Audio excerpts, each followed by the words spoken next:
মা বাবার মায়াও ছেড়ে দিলাম, আমি শুধু আমার আল্লাহকেই ডাকলাম।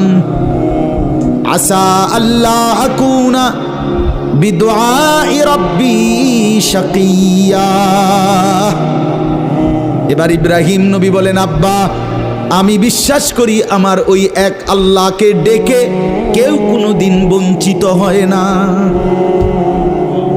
মাখলুককে ডেকে হেরে যায়, নেতা ভুলে যায়, কর্মীও ভুলে যায়, মা বাপও অনেক সময় রাগ করে, মা বাপ অনেক সময় ভুলে যায়, সন্তানও মা বাপকে ভুলে যায়, সবখানে হইতে পারে এমন, কিন্তু আমার আল্লাহকে ডেকে কেউ এমন হয় না যে বঞ্চিত হয়।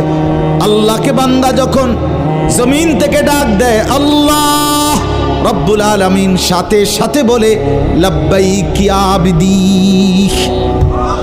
আমার বান্দা আমি হাজির, বল না বান্দা কি দরকার।